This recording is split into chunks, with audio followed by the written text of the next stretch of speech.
નમસ્કાર વિદ્યાર્થી મિત્રો, ગયા લેક્ચરમાં આપણે અમુક પ્રકારના કોષ્ટક પૂર્ણ કરવા અને એના માટેના એક્ઝામ્પલ જોયા હતા. પછી વાસ્તવિક વિધેય કોને કહેવાય, વાસ્તવિક કિંમતોનું વિધેય, એટલે કે જો કોઈ પણ વિધેય હોય એનો પ્રદેશ એવા આર અથવા આરનો કોઈ ઉપગણ હોય તો એને આપણે વાસ્તવિક વિધેય કહેતા હતા. અને જો એનો સહપ્રદેશ એનો વિસ્તાર રહ્યો એ આપણે આર અથવા આરનો કોઈ ઉપગણ આપેલો તો આપણે એને વાસ્તવિક કિંમતોનો વિધેય કહેતા હતા. એ બે ખાલી એક વ્યાખ્યા જોઈ હતી અને અમુક કોષ્ટક પૂર્ણ કર્યા હતા.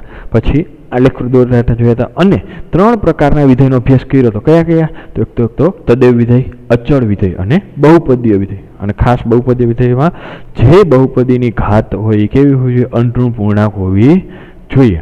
ક્લિયર? એટલું જોયું હતું આપણે. અને આગળ જોઈએ ઉદાહરણ નંબર 14માં શું કહે છે. હવે એફ આર થી આર, એફ ઓફ એક્સ બરાબર X cube, X belongs to R, એટલે કેસેમાંથી આપ્યો હોય એનો પ્રદેશ આર આપેલો છે, વાસ્તવિક સંખ્યાનો ગણ થી વ્યાખ્યાયિત વિધેયનો આલેખ દોરો. આનો શું કરવાનું કીધું આપણે? આલેખ દોરવાનો કીધો છે. તો સોલ્યુશન અહીંયા એફ ક્યાંથી ક્યાંનું આપેલું છે? એફ આર થી આર અને એફ ઓફ એક્સ બરાબર X cube, X belongs to R. આનો આપણે આલેખ દોરવા. તો આલેખ દોરવા માટે સૌ પ્રથમ અમુક થોડાક આપણે પોઈન્ટ લઈ લઈએ. કેવા કેવા? તો કે સપોઝ કે આપણે એફ ઓફ 1 લઈએ તો એફ ઓફ 1 લઈએ તો 1 નો ક્યુબ થશે. તો 1 નો ક્યુબ તો કે 1 આવે. સપોઝ કે હું 2 લઉં તો કે 2 નો ક્યુબ, સોરી ક્યુબ, તો કે 2 નો ક્યુબ કેટલો થાય? તો કે 8 થાય. પછી 0 લઈ તો એફ ઓફ 0 તો કે 0 નો ઘન, તો કે 0 નો ઘન કરશે 0 જ આવશે.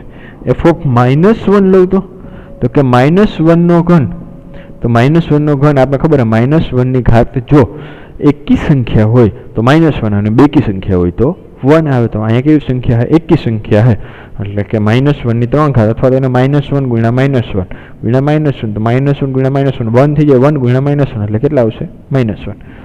અને જો એફ ઓફ -2 લઉં તો કે -2 નો ઘન તો કેટલા આવશે? -8 આવશે. આટલું ક્લિયર થઈ ગયું. આ અમુક આપણે સંખ્યાઓ લીધી. અહીંયા હવેનો આલેખ દોરવાનો હોય આપણે, તો ધ્યાનથી જોજો આલેખ કઈ રીતે દોરશી આપણે. અને લાસ્ટ ટાઈમ એક કીધું હતું કે આ આલેખ દોરી તો એ સળંગ શું કરવા આવે, બરોબર? ડોટ ડોટ આવે કે નહીં. આ એક્સ અક્ષ ઉપર 1 2 3 4 -1 -2 -3 -4 1 2 3 4 5 6 7 ને 8 -1 -2 -3 -4 -5 -6 -7 ને -8 અને અહીંયા 0. તો એફ ઓફ 0 0 ને અનુરૂપ તો કે 0 જ મળશે. જો 1 મૂકું તો 1 મળશે. 2 મૂકું તો 2 મૂકું જો અહીંયાથી 8 2 ને પાસે 8. પછી -1 મૂકું જો આ એક્સ અક્ષ ઉપરનો મેં -1 મૂકું તો -1 મળશે વાય અક્ષ ઉપર. -2 મૂકું તો એક્સ અક્ષ ઉપર -2 મૂકું તો કેટલા મને મળે? -8. તો મતલબ કે જો અત્યારે આપણો પ્રદેશ તમે વિચાર કરો કે જે પ્રદેશ આપેલો છે એ આર અહીંયા છે, પરંતુ સપોઝ કે જો આરની જગ્યાએ આપણો પ્રદેશ ઝેડ આપેલો હોત તો કેવો આવત? આલેખ ખાલી જો ડોટ ડોટ લાઈન વાળો આવે. પરંતુ આપણે કેવો આપેલો છે? આર આપેલો છે. આર આપેલો છે તો કેમ? જો આ બધી સંખ્યા લઈએ કે 0 અને 1 ની વચ્ચેની ઘણી બધી સંખ્યા આવે ને, તો એ બધી સંખ્યા લેવો તો એના અનુરૂપ આપણે જો તમને આવી રીતે આમાં સંખ્યા મળતી જાય. તો તમે દોરતા જાઓ એટલે આવું થાય. પછી 1 ને 2 ની વચ્ચે તમે જાશો બધી સંખ્યા આવશે, એ બધી સંખ્યા તમે દોરતા જશો ને એટલે આમાં દોટ દોટ થતા જાય. એટલે આપણો જે આલેખ આવે એ કેવી રીતે આપણે લાઈન પ્રકારે દોરી શકીએ, બરાબર? કારણ કે એનો પ્રદેશ શું આપેલો હોય? આર. એવી જ રીતે અહીંયા આમ દોરતા જશે આમ ને અહીંથી આમ, અને કયો એફ ઓફ એક્સ બરાબર એક્સ ક્યુબ, બરોબર? આલેખ થઈ ગયો એફ ઓફ એક્સ બરાબર એક્સ ક્યુબ. ક્લિયર? ઓકે, આગળ જોઈએ ઉદાહરણ નંબર 15. પણ એની પહેલા એક વાત કરી આપણે કે જો તમને આ પ્રકારનો આલેખ આપેલો છે, અહીંયા આપણે જોયો તો ગયા લેક્ચરમાં એફ ઓફ એક્સ બરાબર એક્સ સ્ક્વેરનો આલેખ જોયો હતો, બરાબર? જોઈએ આપણે બતાડીએ. એફ ઓફ એક્સ બરાબર એક્સ સ્ક્વેરનો આલેખ આ ટાઈપનો આવ્યો. હવે x⁴ કરું તો જોજો ખાલી ધ્યાનથી, 0 એ 0 જ મળશે, 1 એ 1 જ મળશે, 2 એ કેટલા મળશે?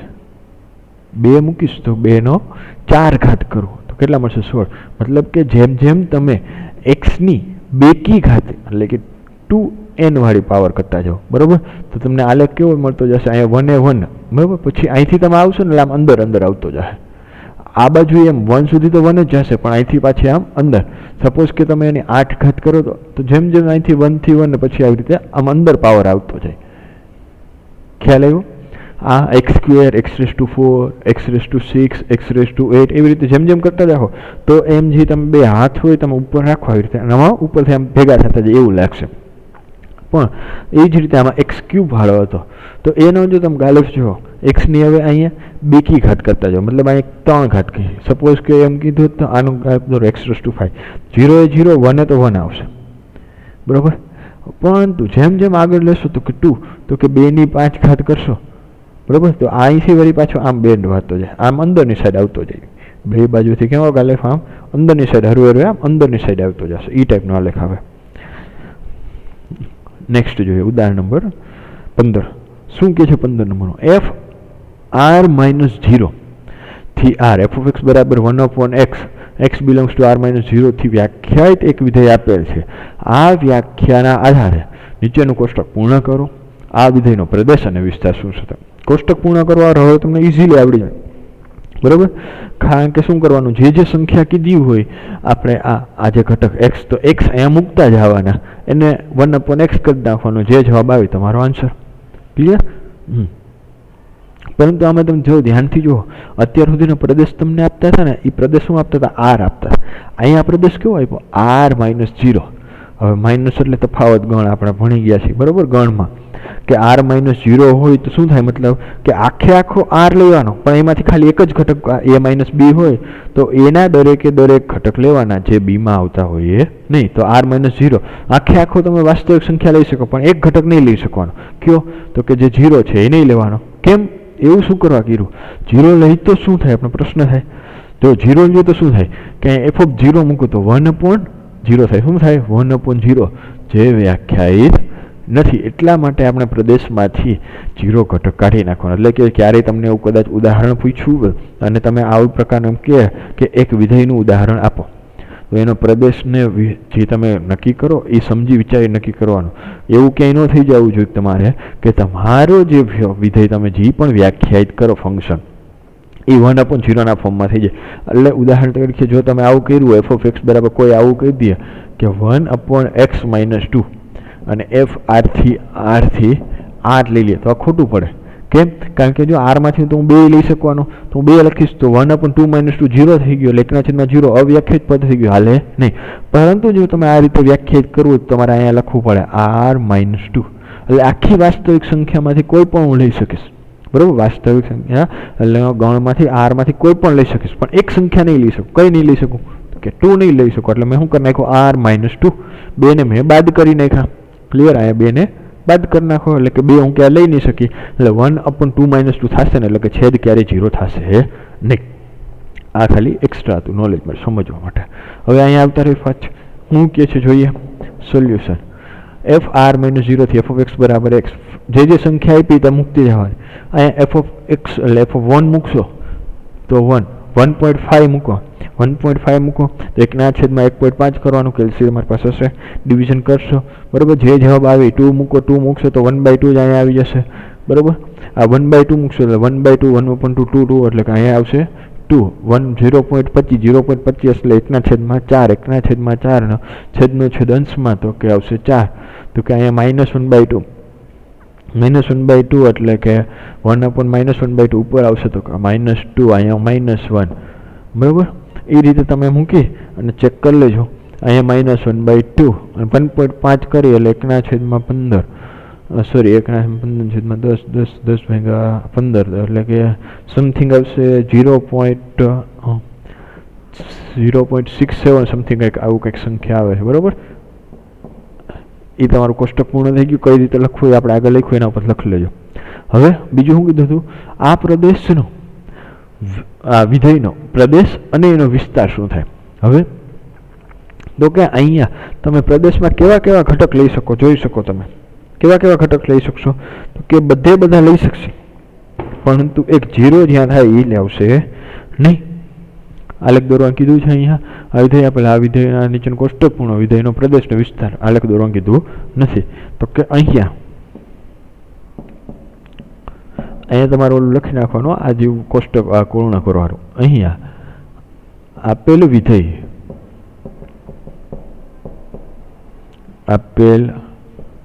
વિધેયનો પ્રદેશ, હવે એનો પ્રદેશ શું થશે? આખી વાસ્તવિક સંખ્યા થશે, પરંતુ શું નહીં મળે? કેવી સંખ્યા મળશે નહીં? વિચાર કરો, કેવી સંખ્યા નહીં લેવાની? तो के r-0 અને બીજી રીતે કેવું હોય તો અનઋણ વાસ્તવિક સંખ્યાનો ગણ કહેવાય, એટલે સોરી અનઋણ નહીં, શૂન્યતર વાસ્તવિક સંખ્યાનો કહેવાય, એટલે કે શૂન્ય સિવાયની અનઋણ તો ઓલા સ્ક્વેર વાળા માટે ચાલે। તો અહીંયા શું આવશે? શૂન્યતર વાસ્તવિક સંખ્યાનો ગણ। તો વિધેયનો પ્રદેશ શૂન્યતર વાસ્તવિક સંખ્યાનો ગણ થશે અને એનો વિસ્તાર બીજો શું કીધું છે? હવે જો વિસ્તારમાં બધા ઘટક તમને મળશે જેવા જોતા છે, પરંતુ 0 મળશે મને ક્યારેય મને 0 મળશે નહીં, કારણ કે 0 થશે જ નહીં ક્યારેય। f(x) = 0 એક પણ સંખ્યા પાસે થશે જ નહીં। તો એને પણ આપણે કેવું હોય તો કેવી સંખ્યા કહેવાય કે એ પણ શૂન્યતર વાસ્તવિક સંખ્યાઓ ગણશે। તેનો વિસ્તાર પણ શૂન્યતર વાસ્તવિક સંખ્યાઓનો ગણ થશે। ક્લિયર? તો અહીંયા સુધી બધું કોષ્ટક પૂર્ણ કરી અને પ્રદેશને વિસ્તારની ચર્ચા કરી। હવે આગળ જોઈએ। હવે આપણે 3 પ્રકારના વિધેય જોયા હતા। ક્યાં? તો દેવ વિધેય, પછી અચળ વિધેય અને બહુપદીય વિધેય, આની ચર્ચા કરી હતી। હવે આપણે કીધું ટોટલ 7 પ્રકારના વિધેય છે, બાકીના નહીં, હવે તે ચર્ચા કરીએ। એના પછીનો આવે છે સમય વિધેય, બરોબર? એની એ કન્ટિન્યુ છે 4 નંબરનો સમય વિધેય। હવે સમય વિધેય એટલે શું? હવે આપણે પહેલું ચેપ્ટર જ્યારે ગણ ભણ્યા હતા ત્યારે આપણે સમય સંખ્યાનો અભ્યાસ કર્યો હતો। સમય સંખ્યા એટલે p/q હોય, કેવી હોય? p/q, જ્યાં q ≠ આપણે 0 કરતા હતા, બરોબર? કારણ કે ખબર છે છેદમાં સંખ્યા 0 આવે નહીં, તો p/q હોય તો એને સમય સંખ્યા કહેતા હતા। સમય વિધેય એટલે એવું વિધેય px/qx, ઓલું ખાલી સંખ્યા આવતી હતી અને સંખ્યાની જગ્યાએ જો તમે વિધેય મૂકી દો, px ને qx બે વિધેય આપેલા હોય તો px/qx એને આપણે સમય વિધેય કહેવાય। પરંતુ સેમ અહીંયા વળી પાછી કન્ડિશન, ત્યાં હું સંખ્યા 0 નહોતી થતી, તો અહીંયા એવું જ હોવું જોઈએ કે qx ≠ 0, એટલે કે છેદનું જે વિધેય છે એ 0 થવું જોઈએ નહીં। તો એ વ્યાખ્યા લખી લેશે આપણે સમય વિધેયની। ઓકે, જો gx ≠ 0 હોય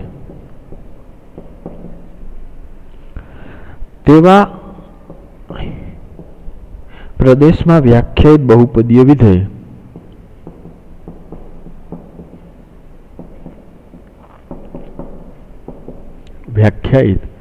બહુપદીય વિધેય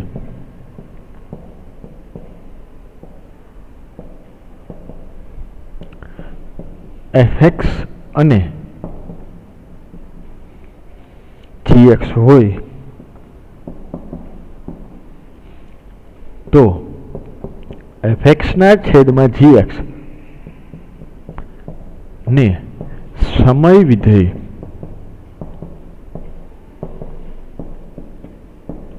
કહેવાય। ક્લિયર? સમય વિધેય। ઓકે, નેક્સ્ટ જોઈએ એના પછીનો આપણે। હવે જે વિધેય આવે છે એ 5 નંબરનું વિધેય, માનાંક વિધેય।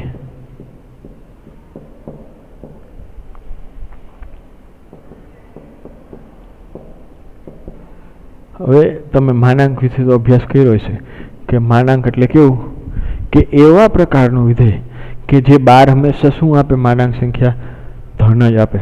એટલે કે જો હું -2 હોય મોડની અંદર, માનાંકની અંદર, તો જવાબ કેટલા આપે? મને 2 જ આપે.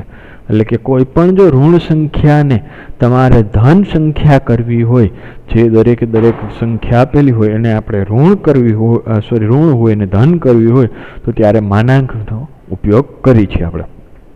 તો માનાંક વિધેય કેવું કહેવાય કે એવો પ્રકારનું વિધેય કે f(x) બરાબર x તો આવતી હતી, સંખ્યા તો જો એની જ રાખવાની છે, સંખ્યા 2 ની હોય તો સંખ્યા 2 જ રાખવાની, પરંતુ જે આગળની મોઢા આગળની માઇનસની સાઇન છે એ કાઢી નાખવાની.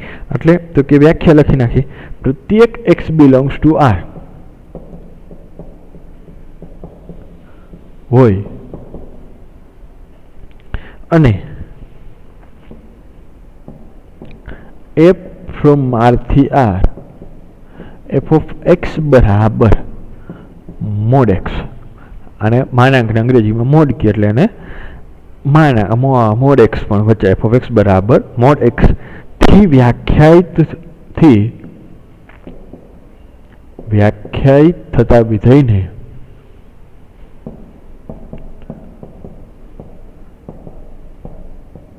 માનાંક વિધેય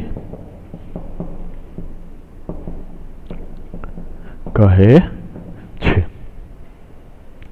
હવે અહીંયા એક વસ્તુ જોવા જેવી, જો તો વિચાર આવે, ખાલી f(x) બરાબર મોડ x ને બીજી રીતે આપણે લખવું તો ઘણીવાર આપણે મોડ x ને આવી રીતે લખીએ, f(x) બરાબર x, અને બીજી કન્ડિશન કઈ રીતે લખી જોઈએ.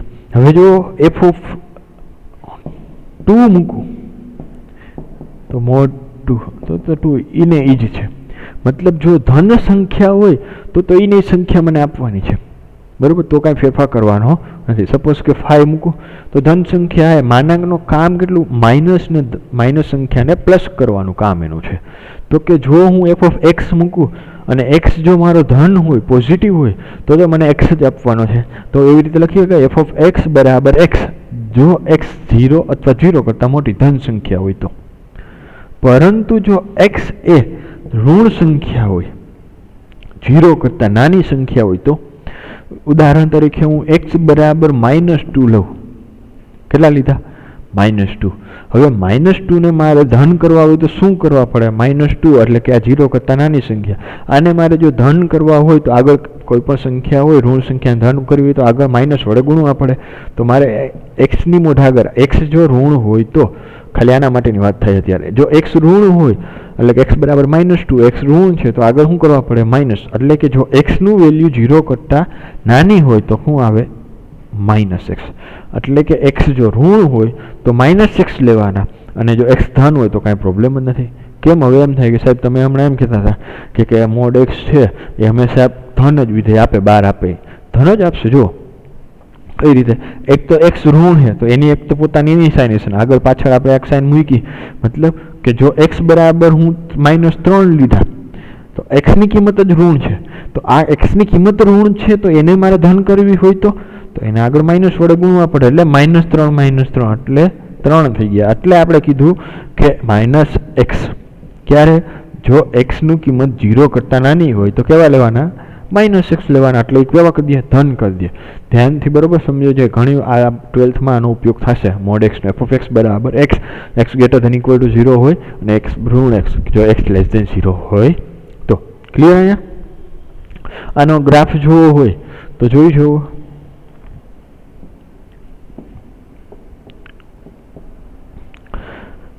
અહીંયા 1 2 3 -1 -2 -1 -2 x અક્ષ y અક્ષ, અહીંયા 1 2.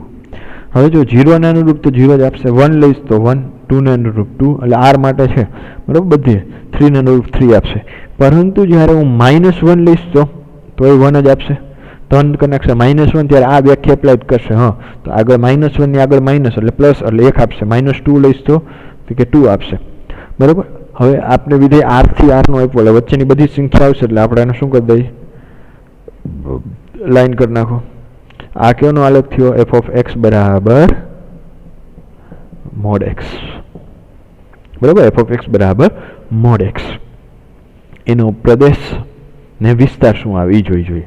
તો લખી લઈએ આપણે, એનો લખી લેવાનું, તમે નીચે લખી લેજો પ્રદેશ. તો શું આવશે? પ્રદેશ આખી જો આર આવશે વાસ્તવિક સંખ્યા, તો કે પ્રદેશ આર, અને વિસ્તાર આનો વિસ્તાર કેટલો આવશે?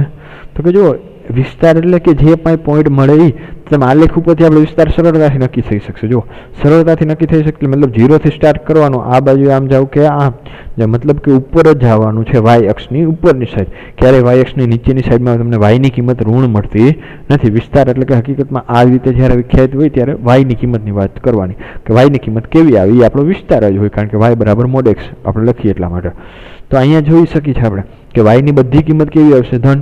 તો આને આપણે કેવું હોય તો ધન આવે, એટલે કે 0 થી અનંત સુધીની આવશે.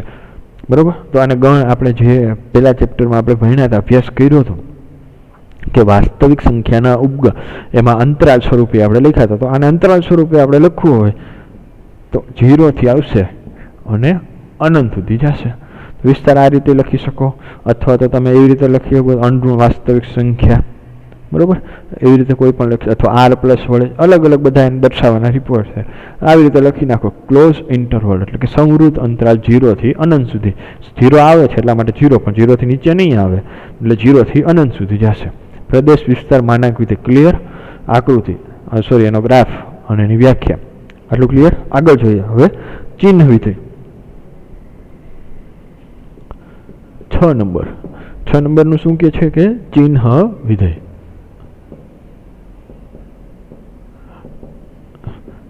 ધ્યાનથી સમજવા જેવું વિધેય, ચિહ્ન વિધેય. નામ એવું ચિહ્ન, નામ આપણે એમ કે ચિહ્ન, પરંતુ હકીકતમાં ચિહ્ન જેવું હશે નહીં. બરાબર. શું કહે છે કે વિધેય એફ આર થી આર વ્યાખ્યાયિત કરેલું, અને જો હું એવી રીતે વ્યાખ્યાયિત કરું એફ ઓફ એક્સ, હવે એટલે કે અહીંયા એવું કર્યું કે આખી જે સંખ્યા રેખા છે, સોરી એક્સ અક્ષ, સંખ્યા રેખા તો ન કહેવાય, કારણ કે આપણે બે સમતલની વાત કરી એક્સ અને વાય, એટલે આખી એક્સ અક્ષ છે એને 3 ભાગમાં વિભાજન કરી દીધા. કેવા જોઈએ આપણે ગ્રાફ જોતા જાય. 0 1 2 3 -1 -2 -3, અહીંયા -1 -2 1 ને 2. ધ્યાનથી જોજો. હવે જો આ જે આપણી એક્સ અક્ષ છે ને એને વિભાજન કરું. એક તો કેવી કે 0 થી મોટા, એક તો 0 થી બધી સંખ્યા નાની, અને એક તો 0.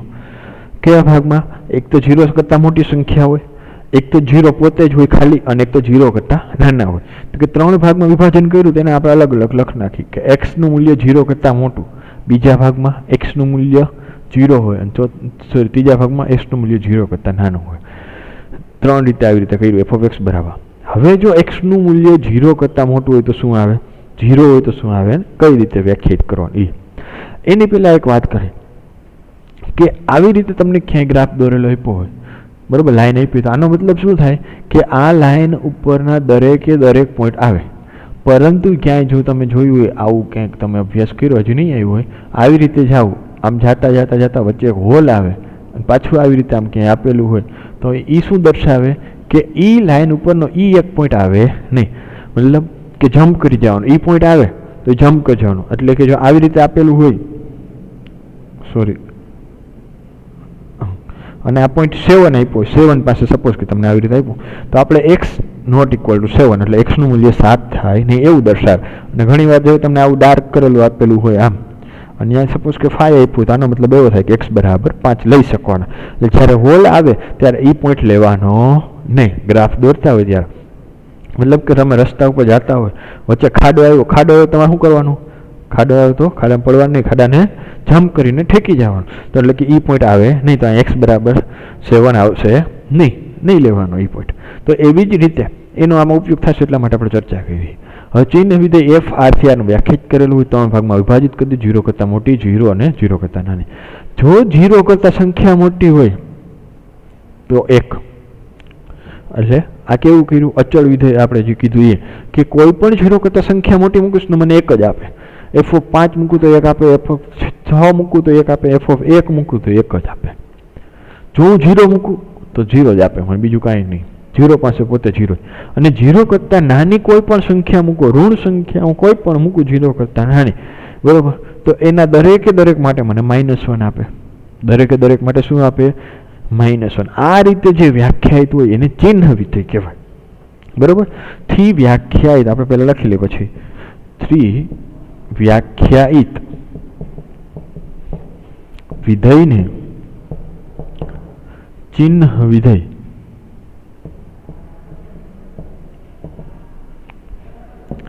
કહેવાય છે, બરાબર. એનો પ્રદેશ અને એનો વિસ્તારની આપણે ચર્ચા કરીશું, અને એક બીજી એક વસ્તુ આપણે ચર્ચા કરીશું અહીંયા. હવે ખાલી જગ્યા. હવે જુઓ, એનો પ્રદેશ ગ્રાફ જોઈ લે. એક્સની કરતાં 0 કરતાં મોટી, 0 કરતાં મોટી. હવે જુઓ અહીંયા 0 પાસે કેટલા આવશે? 0. એટલે 0 પાસે 0 આવશે એટલે એને ડાર્ક કરી દીધો, એ પોઈન્ટ લેવાનો. 0 પાસે 0 આવી ગયો તો એક જ કોઈ પણ બિંદુ આપેલો હોય પ્રદેશનો ઘટક, એના ક્યારેય બે ઇમેજ મળે નહીં, બરાબર. એટલે કે બે પ્રતિબિંબ એના ન મળે. તો જો બે પ્રતિબિંબ મળતા હોય તો એને વિધેય જ ન કહેવાય. તો મતલબ કે 0 પાસે 0 મળી ગયો તો 0 પાસે બીજું એક મૂલ્ય નહીં મળે. તો કે 0 પાસે અહીંયા 1 નહીં આવે તો ત્યાં આપણે શું કરવાનું? હોલ આપણે કીધું, એટલે કે 1 લેવાનો નહીં. અને એના કરતાં કોઈ પણ 1 માટે 1, 2 માટે 2, 1.2 હોય તો 1.2, 1.5 હોય તો 1.5, 3 માટે 3, આ બધા આવી રીતે આમાં પોઈન્ટ પોઈન્ટ કરતા જશે તો આખી આપણે શું થઈ જશે? એક કિરણ બની જશે. સેમ એવી રીતે નીચે તો કે -1 નહીં લેવાનો, અહીંયા હોલ કરી નાખો. -1 કરતાં નાની -2 લેવું તો -1, -3 લેવું તો -1, આવી રીતે બધી સંખ્યા આવશે. બધાને જોડશી તો આખી આપણું એક કિરણ બની જાય. આ એનો આલેખ થઈ ગયો. ક્લિયર? કનો? તો કે ચિહ્ન વિધેયનો. ક્લિયર આટલું? હવે આગળ જોઈએ. એટલે કે એનો પ્રદેશમાં જોઈએ તો બધી સંખ્યા આવી જશે, આખી આખી વાસ્તવિક સંખ્યા, એટલે એક સાથે આવી જાય તો એનો પ્રદેશ શું થશે? R. પરંતુ એનો વિસ્તાર, તો કે વિસ્તારની અંદર f(x) બરાબર y, આપણે f(x) બરાબર કોઈ પણ જે લખી એટલે y બરાબર જે મૂકે તો કે 3 જ કિંમત મને મળશે. જો વિસ્તારની કાં તો 1, કાં તો 0 અથવા તો -1, એના સિવાયની f(x) બરાબર કાંઈ મળશે જ નહીં. તો એનો વિસ્તાર શું આવે? ચિહ્ન વિધેયનો -1, 0 અથવા 1 કોઈ પણ લખી શકીએ, બરાબર. કારણ કે ખબર છે આપણે યાદીની રીતે લખી તો એમાં ક્રમનું મહત્વ નથી. -1, 0 અને 1. ક્લિયર? એનો પ્રદેશ, વિસ્તાર, આલેખ. પણ હવે એવું થાય એવી રીતે કે આ f(x) બરાબર આવી રીતે કેમ આવ્યું? એના માટે જોઈએ.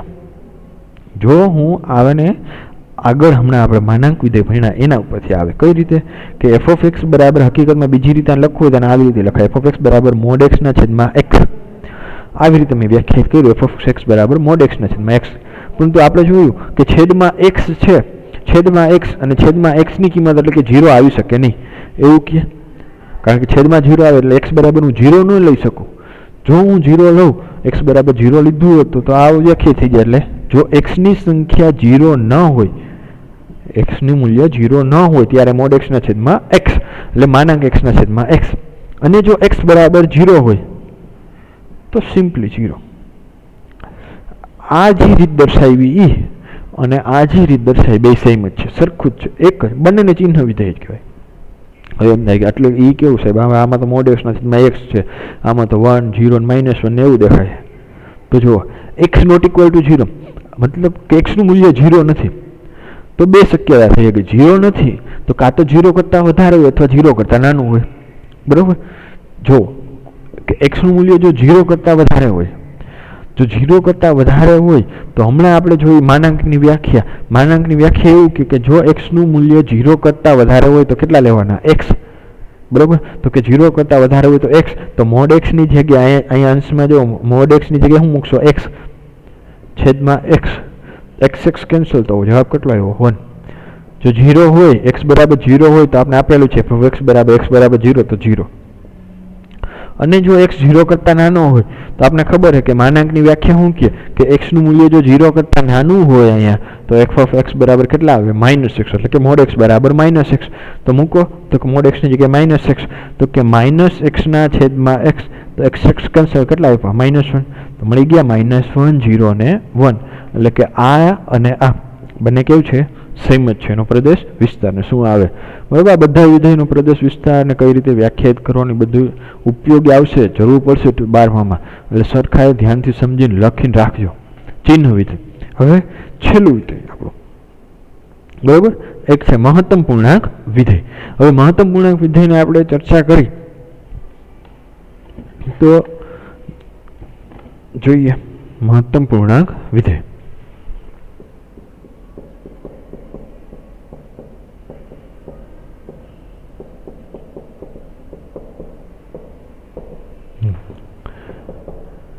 હવે મહત્તમ પૂર્ણાંક વિધેય નામ એવું છે મહત્તમ પૂર્ણાંક, એટલે પૂર્ણાંકો સંખ્યા હોય એમાં મહત્તમ આપણે એવું લાગે મહત્તમ આપે, પણ કામ એવું નથી।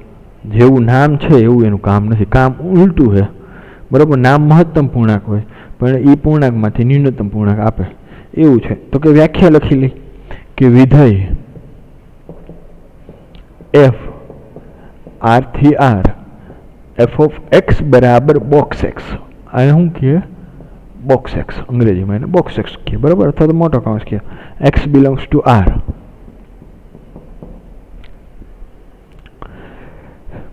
થી વ્યાખ્યાયિત વિધેયને બરાબર આપણે મહત્તમ પૂર્ણાંક વિધેય કહેવાય છે। થી વ્યાખ્યાયિત વિધેય ને મહત્તમ પૂર્ણાંક વિધેય કહે છે। પરંતુ આ બોક્સ એક્સ એટલે શું? હવે તમારે પહેલી વાર શબ્દ આ બોક્સ તમારી સામે આવ્યું, પહેલી વાર આવ્યું છે એટલે ખબર જ નથી કે શું છે બરાબર। એટલે કે ઈ કેવો તો કે અહીંયા box x F of X બરાબર બોક્સ એક્સ માં એક્સ ની જે તમને મળશે કિંમત એ કેવી કિંમત હોય? એક્સ થી નાના, એક્સ થી નાના અથવા ધ્યાનથી જોજો, એક્સ થી નાના અથવા એક્સ ને સમાન હોય તેવા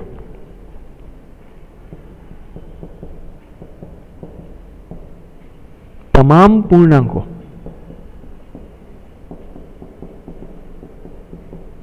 માંથી સૌથી મોટો પૂર્ણાંક, માંથી સૌથી મોટો પૂર્ણાંક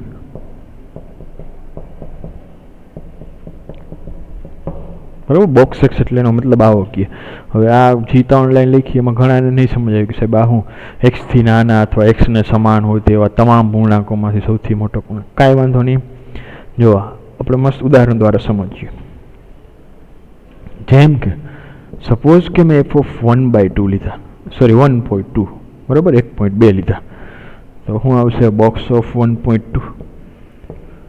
હવે જુઓ આ શું કહે એક્સ થી નાના, હવે x બરાબર કેટલા છે આપણા 1.2, કાં તો 1.2 એટલે x થી નાનો, હવે x થી નાનો કયો જોઈએ નાની સજાઓ એટલે નાનો એટલે 1.2 1.3 થી નાના બરાબર, અથવા x ને સમાન એટલે અહીંયા કયો આવશે હવે એના નાના પૂર્ણાંક। હવે 1.2 થી તમે આમ જાઓ તો નાનો પૂર્ણાંક કયો આવે પેલો? તો કે એના 1.2 થી નાના પૂર્ણાંક કેટલા આવે? તો કે ઘણા આવે, ક્યાં? તો કે 1 0 -1 -2 એ 1.2 થી બધા નાના પૂર્ણાંક કહેવાય। આટલું તો ક્લિયર? ક્યાં 1 0 -1 -2 આ બધા પૂર્ણાંકો છે એ 1.2 થી નાના પૂર્ણાંક, અથવા હું કીધું x ને સમાન હોય, અથવા તો જો x બરાબર સપોઝ કે મેં 1 લીધું તો 1 જ આવે, એટલે આપણે કયો હાલો પહેલા કે ચાલે x થી નાના, તો નાના ક્યાં આવ્યા તમારી પાસે 1 0 -1 આ -2 આ બધા કેવા છે 1.2 થી નાના પૂર્ણાંક, તેવા તમામ પૂર્ણાંકોમાંથી સૌથી મોટો પૂર્ણાંક, એટલે આ જે બધા પૂર્ણાંકો મને મળ્યા એમાં સૌથી મોટો કોણ? તો કે 1, તો કે એ આનો આન્સર। ખ્યાલ આવ્યો? સપોઝ કે હું એમ કહું f of 2.5 તો કે 2.5 બોક્સ ઓફ 2.5, તો બોક્સ ઓફ 2.5 એટલે કે એનાથી નાના પૂર્ણાંકો તો કે 2 એમાં 1 0, તો એમાં સૌથી મોટો 2। ઇન શોર્ટ સમજવું હોય ખાલી એક જ શબ્દમાં, સંખ્યા રેખા દોરી, આ તમારો 0 આ 1 આ 2 આ 3 આ 4 આ -1 આ -2 આ -3 આવી બધી સંખ્યા છે। હવે જો તમારે ચાલવાનું કઈ બાજુ? જમણી બાજુ ચાલતું જવાનું બરાબર। જેમ કે આ 0.5 તો 0 થી આ બાજુ ચાલો તો પહેલો પૂર્ણાંક 0 એ તમારો જવાબ। સપોઝ કે 3.5 કીધો તો 3.5 થી આ બાજુ ચાલો, નાની કઈ આવી પહેલા જમણી બાજુ એટલે કયું આવ્યું 3 તો જવાબ। એટલે ઘણા એને એવું છે તો સાહેબ એવું કરી તો આપણે પોઈન્ટ પછી સંખ્યા કાઢી નાખી હતી, જવાબ આવી ગયો ડાયરેક્ટ. એટલે કે 1.2 પોઈન્ટ પછી 2 નીકળી ગયા, 1 3 2.5 તો પોઈન્ટ પછી સંખ્યાની 2. પણ એવું કેના માટે ધન સંખ્યા છે ચાલશે. પછી જેમ કે આમના નહીં હાલે. જો અહીંયા કઈ સંખ્યા હકીકતમાં -1.5, તો -1.5 તમને તેમ લખો તો -1 લખી નાખો તો જવાબ ખોટો પડે. કેમ? કારણ કે એમાંથી આપણે જમણી બાજુ ચાલો કઈ સંખ્યા આવશે, પેલી પૂર્ણાંક સંખ્યા -2, તો એ એનો જવાબ થાય. તો એફ ઓફ જો તમને એટલે આ સાઈડ ચાલવાનું આવી રીતે કે બરોબર, એફ ઓફ -1.5 આપ્યું હોય તો બોક્સ ઓફ -1.5, પણ તો એનો જવાબ કેટલો આવશે -2. બરાબર, જમણી બાજુ ચાલ્યું જવાનું, જે પેલો પૂર્ણાંક આવે એ તમારો જવાબ આવે. આટલું ક્લિયર? ઓકે, એનો ગ્રાફ આવે છે, એ ગ્રાફ જરીક જોઈ લઈએ આપણે. 1 2 3 -1 -2 1 2 આ વાય એક્સિસ, આ એક્સ એક્સિસ, આ -1 -2 અને -3. હવે જો 1 થી 2 ની વચ્ચે કોઈ પણ સંખ્યા છે તો 1 જ આપશે મને. પરંતુ જો 2 પાસે તો કે 2 નહીં આપે, 2 પાસે 1 નહીં આપે, 2 પાસે કેટલા આપશે? 2 આપશે. ત્યારે 2 હોય ત્યારે 2 ના તો 2 જ આવશે, એટલે ત્યારે 2, એટલે 2 પાસે અહીંયા શું આવશે? હોલ, અહીંયા પોઈન્ટ આવશે. હવે 2.3 અહીંથી 2 થી લઈને 3 સુધીની હોય તો કોઈ પણ સંખ્યા છે તો મને કેટલી આપશે? 2 જ આપશે દરેકે દરેક માટે, એટલે અહીંયા હોલ. બરાબર, અહીંયા હોલ, અહીંયા હોલ, અહીંયા હોલ. આ ટાઈપનો એનો ગ્રાફ આવશે મને, ડોટ ડોટ ડોટ વાળો. આમ સ્ટેપ બાય સ્ટેપ સીડી હોય પગથિયા જેવું લાગશે. ક્લિયર એટલું? તો આપણે જે 7 પૂર્ણાંકો ભણ્યા, સોરી 7 વિધેય જે ભણ્યા, બરાબર, એ વિધેય, એના પ્રદેશ ને એનો વિસ્તાર ને શું આવે બધીની ચર્ચા કરી અને ધ્યાનથી સમજી લેજો એકવાર. બરાબર, એકવાર. Okay, thank you. બાકીનો આગળનો જે અભ્યાસ છે આપણે વાસ્તવિક વિધેયો પરની થોડી બેઝિક ક્રિયાઓ, એટલે કે 2 વિધેય આપેલા હોય તો એનો સરવાળો કઈ રીતે કરવો, એનો તફાવત કઈ રીતે કરવો, અને ગુણ, આકાર, એના વિશેનો અભ્યાસ આપણે નેક્સ્ટ લેક્ચરમાં કરશું. Thank you.